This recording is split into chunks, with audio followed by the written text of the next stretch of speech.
السلام علیکم، میں ہوں رانا عدنان شبیر خان۔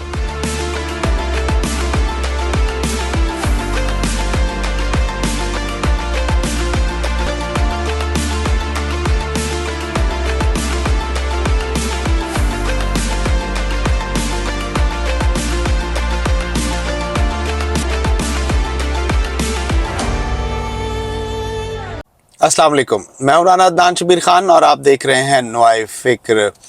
آج وکلاء کا ایک کنونشن ہوا جس سے بہت بڑے بڑے ناموں نے خطاب کیا، جن میں اعتزاز احسن صاحب، لطیف کھوسہ صاحب بھی شامل ہیں۔ اعتزاز احسن صاحب نے آج اپنے آفس سے یا گھر سے بیٹھ کر وہاں سے وایا سیٹلائٹ ان لوگوں سے خطاب کیا، وہ اسکرین سے ان کو دیکھ رہے تھے، اور اس خطاب میں انہوں نے موجودہ چیف الیکشن کمشنر کو مجرم اور ملزم آئین کا قرار دیا اور قوم کا مجرم قرار دیا، اور انہوں نے بتایا کہ آج پاکستان میں جو ایک لا قانونیت کی فضا قائم ہے، اس کی ساری ذمہ داری وہ ان صاحب کی ہے۔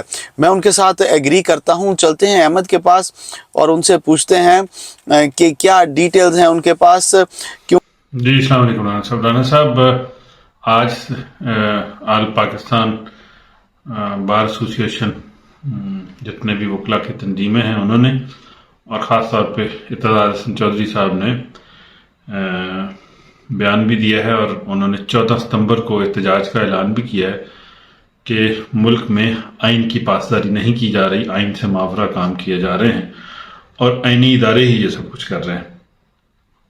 انہوں نے اعتزاز احسن صاحب نے یہاں تک بھی کہا کہ چیف الیکشن کمیشن پہ آرٹیکل 6 یعنی کہ آئین سے بغاوت، آئین توڑنے کا مقدمہ درج کیا جائے اور ان کو اس کا مجرم ٹھہرایا جائے کہ وہ آئین کی پاسداری نہ کرتے ہوئے یا آئین کو توڑنے کے جو ہے وہ مجرم قرار پائے ہیں۔ یہ ملزم، ہم کہہ لیں مجرم تو ہم نہیں کہہ سکتے، ملزم قرار پائے ہیں۔ یہ اعتزاز احسن صاحب نے ان پہ آبجیکشن کیا ہے، اور 14 ستمبر کو جتنی بھی بار ایسوسی ایشنز ہیں انہوں نے ہڑتال کر کے آئین کی ناقدری اور آئین کو پامالی کا اور آئین کو 90 دن کے اندر الیکشن نہ کروانے کا جو سلسلہ ہے آئین کے اگینسٹ، اس کے اوپر احتجاج کا اعلان کیا ہے۔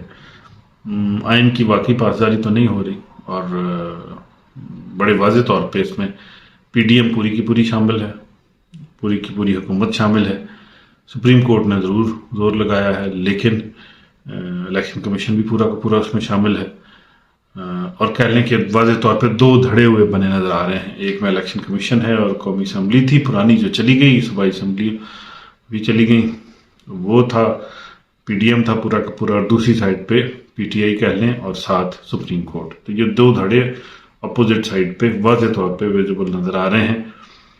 اب دیکھتے ہیں کہ یہ اس احتجاج کا کیا جو ہے وہ نکلتا ہے۔ ہو یہ رہا ہے کہ جیسے کوئی احتجاج ہونے لگتا ہے، سچویشن بگڑنے لگتی ہے، تو ایک دم سے اعلان آ جاتا ہے کہ 4-6 مہینے میں الیکشن ہو جائیں گے، اور جیسے ہی چیزیں تھوڑی سی پرسکون ہوتی ہیں تو پھر فوراً ایسے اعلان آنے شروع ہو جاتے ہیں کہ الیکشن تو شاید ہوئیں گے ہی نہیں۔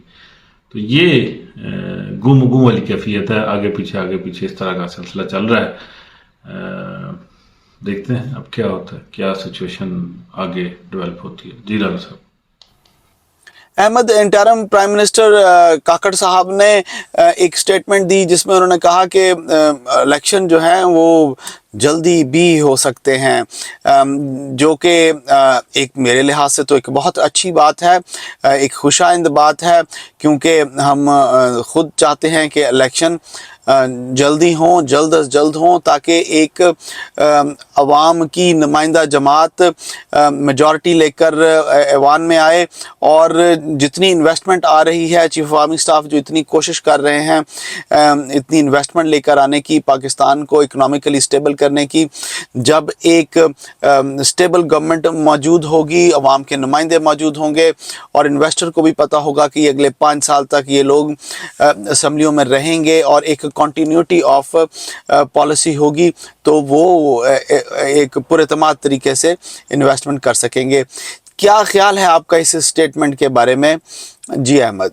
جی رانا صاحب، وزیر اعظم نے کہا ہے کہ الیکشن جنوری فروری سے پہلے بھی ہو سکتے ہیں، کیئر ٹیکر وزیر اعظم نے انوار الختار کاکڑ صاحب نے. اب میں ابھی یہی آپ سے رانا صاحب پہلے بھی یہ بات ہو رہی تھی, میں یہ کہہ رہا تھا کہ جیسے ہی چیزیں کچھ بگڑنے لگتی ہیں, احتجاج کی کال آنے لگتی ہے, کچھ ہونے لگتا ہے, فوراً اعلانات سامنے آ جاتے ہیں کہ نہیں الیکشن ہونے والے ہیں, الیکشن کی ہم تیاری کر رہے ہیں. یہ ویسی چیزیں آنے لگتی ہیں جیسے الیکشن ہو رہے ہیں, اور جیسے ہی تھوڑی چیزیں سموتھ ہوتی ہیں تو فوراً ہی جو ہے وہ ایسی فضا قائم ہو جاتی ہے کہ جیسے الیکشن تو ہو گئی نہیں.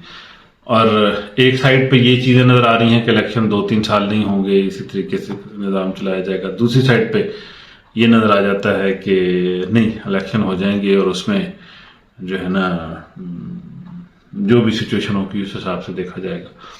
لیکن پہلے بھی جو ہم بات کر رہے تھے کہ پولیٹیکل ویکیوم بہت واضح ہے, پولیٹیکل ان ایکٹیویٹی اتنی زیادہ ہے کہ کوئی سیاسی پارٹی اس وقت میدان میں نہیں ہے, سب خاموش بیٹھے ہیں, اور صرف یہ وکلا کی طرف سے یہ احتجاج کی کال سامنے آئی ہے. اس وقت نہ کوئی ادارہ بول رہا ہے نہ کوئی اور بول رہا ہے. تو اب دیکھتے ہیں کہ یہ کیا سچویشن آگے کیا بنتی ہے. لیکن دو چیزیں ہیں, ایک سائڈ پہ ہمیں اکانومی جس میں بہت زیادہ پیچھے ہوئے لوگ ہیں وہ ہے, دوسری سائڈ پہ جمہوریت ہے.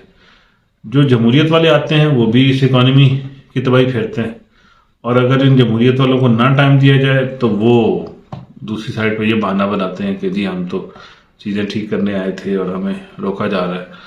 تو اب دونوں سائڈوں پہ کہہ لیں کہ اہل دانش سوچنے والے تو پریشان ہیں کہ میاں نواز شریف صاحب آتے ہیں تو وہ کھل کے کھاتے ہیں, اپنے مقدمے واپس کرواتے ہیں, اپنی جان چھڑاتے ہیں, ان کے بھائی بھی, اور واپس نکل جاتے ہیں, لندن جا کے بیٹھ جاتے ہیں. جیسے ان کی حکومت ختم ہوتی ہے ٹھک لندن, جیسے حکومت کا کچھ نظر آتا ہے فوراً پاکستان واپس.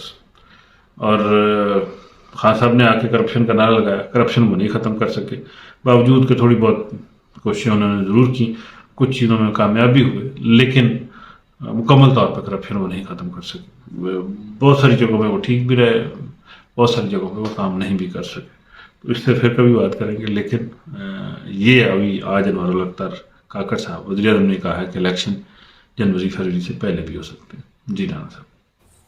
جی احمد, اس سے پہلے کہ میں تیسرا سوال کروں, میں آپ کو دکھاؤں کہ ہرن میرے بڑے قریب آ گئے ہیں. میں یہاں پہ موجود ہوں ایک ریسٹ ایریے میں.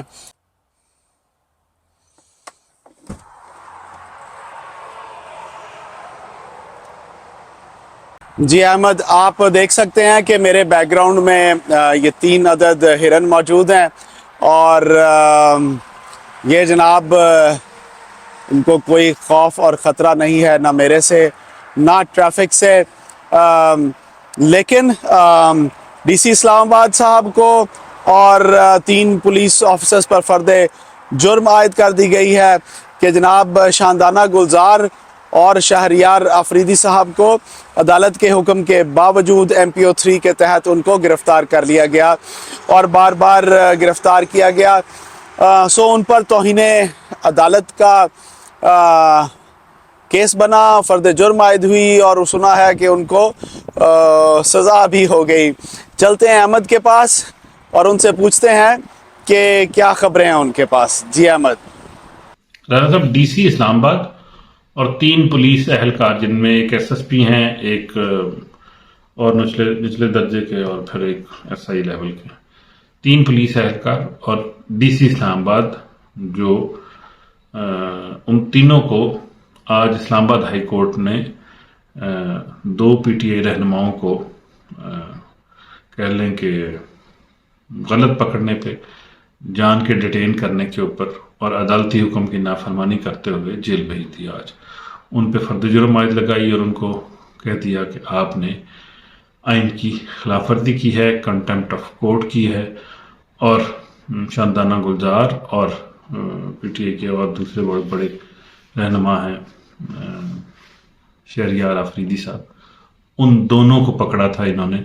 تو ان دونوں کو روکا تھا ان دونوں کو پکڑنے سے عدالت نے, لیکن پھر بھی انہوں نے پکڑ کے MPO 3 لگا کے جیل میں ڈال دی. ان کو باہر نہیں نکلنا چاہیے, نقشہ من ہوگا. ان کے اوپر, دونوں کے اوپر اسلام آباد ہائی کورٹ کے فاضل جج بابر ستار صاحب نے ان کے اوپر فرد جرم عائد کر کے آج ان کو جیل بھیج دیا, اریسٹ کر لیا جائے. تو یہ فرد جرم ان پہ عائد کر دیے کہ ان دونوں تین پولیس افسروں نے، چوتھے ڈی سی نے انہوں نے کنٹمپٹ آف کورٹ کیا. تو یہ بڑا ایک سخت قسم کا فیصلہ ہے.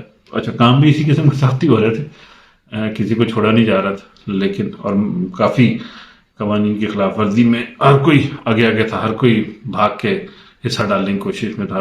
وہ کہہ رہے ہیں کہ جن نے پی ٹی آئی والے بہت پھاڑ لو اتنی زیادہ پروموشن، وہ اس کھاتے میں سارے کے سارے لگے ہوئے تھے. تو کسی پی ٹی آئی والے کو باہر نکل کے نعرہ بھی لگاتے پکڑ کے اندر دے دیتے تھے. بہرحال یہ اس ساری سچویشن میں 3 افسروں کو اسلام آباد ہائی کورٹ نے فرد جرم ان پہ عائد کر دی. یہ بڑا، اور انہوں نے انکنڈیشنل معافی کہ کسی بھی صورت میں معاف کر دیں وہ بھی مانگی، لیکن اس کو بھی قبول نہیں کیا گیا اور ان پہ فرد جرم عائد کر دی گئی. تو یہ کافی سخت قسم کا فیصلہ ہے، لیکن اقدام بھی اسی قسم کا. اب دیکھتے ہیں اس سچویشن میں آگے کیا بنتا ہے. پی ٹی آئی کا بندہ تو نہیں چھوٹا، لیکن اگین اس قسم کا ایک چھوٹا سا ریلیف ضرور ہے ان کے لیے. جی ڈاکٹر صاحب.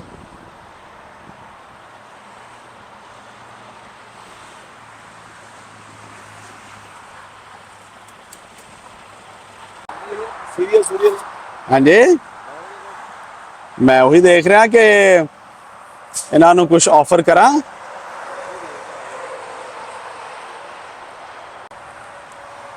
جی میں ان کو چپس آفر کرنے کی کوشش کرتا ہوں. اگر یہ آ کے لے لیں میرے سے.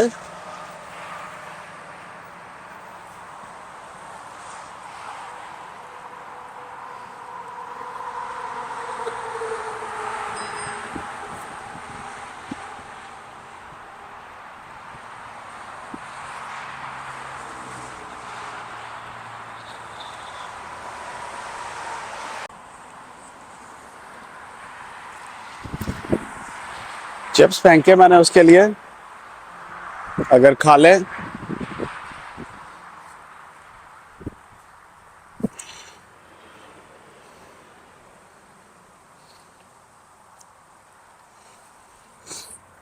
چپس تھوڑے اور آفر کر کے دیکھتے ہیں.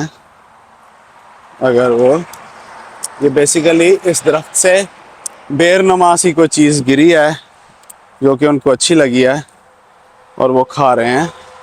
یہ دیکھیں، یہ بیر نما چیز ہے کچھ جو یہ کھا رہے ہیں اور بڑے مزے سے کھا رہے ہیں. جی خواتین و حضرات، آپ نے ہرن دیکھے.